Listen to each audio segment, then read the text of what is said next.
The angel told Joseph, "Don't be afraid to take Mary into your household. She is conceived by the Holy Spirit." Joseph couldn't really have known in any depth what that meant.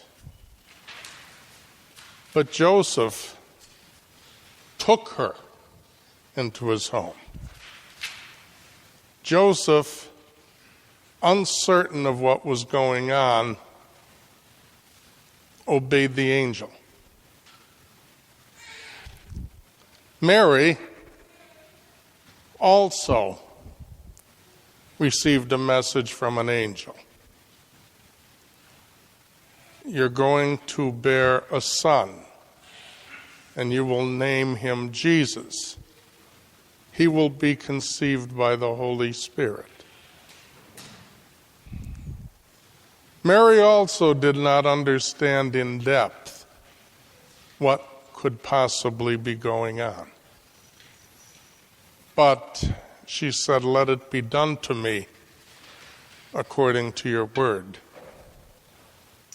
She obeyed God speaking through the angel. Jesus on the cross, knowing full well what his mission was, and that the cross was the only way to accomplish it, became obedient unto death, death on a cross.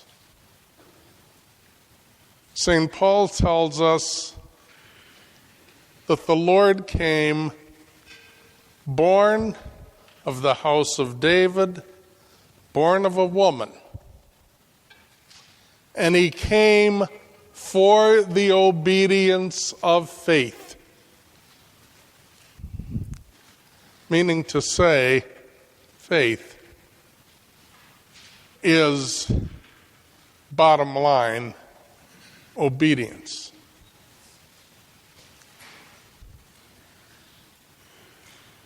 Mary was to bear a son, and he was to be called Emmanuel. That is, God is with us. That sounds very wonderful, and it is very wonderful. But God is with us so that we might be saved.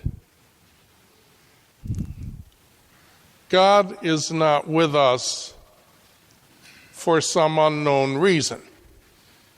God is with us that we might be saved. And the way to be saved is the obedience of faith.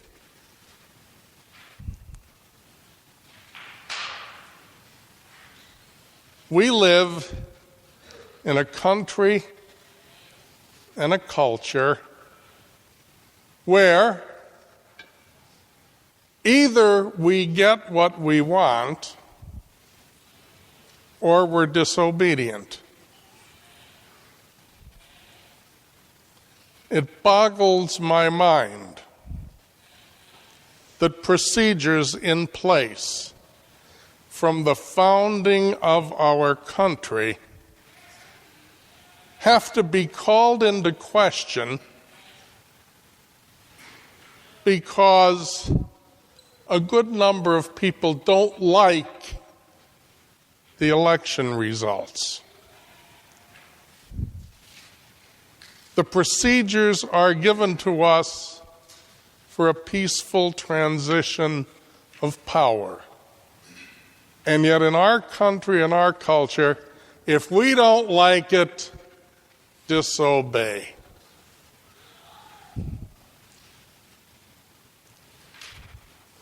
The American instinct is to disobey and to celebrate the disobedience.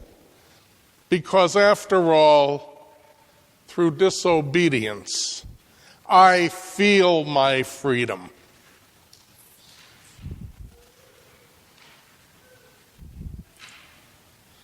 Usually, through disobedience, people don't feel their freedom.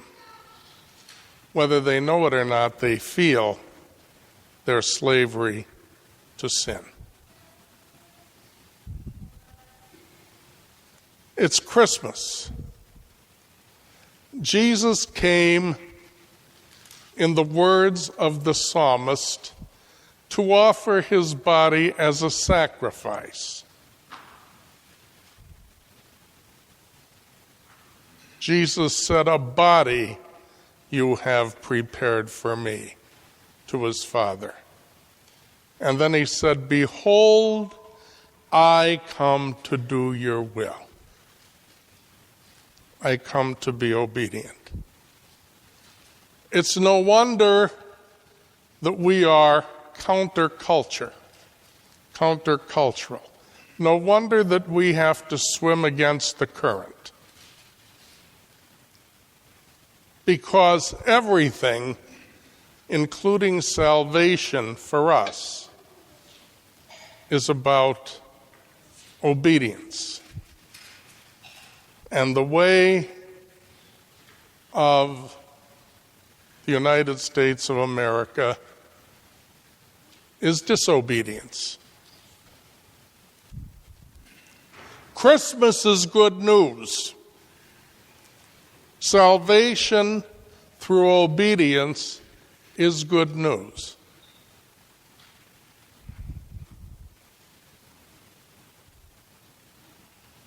You and I,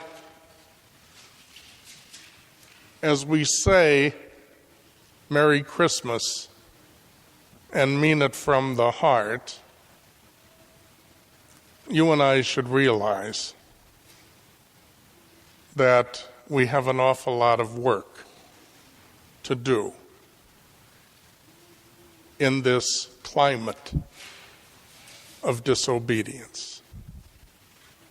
Praise be Jesus Christ.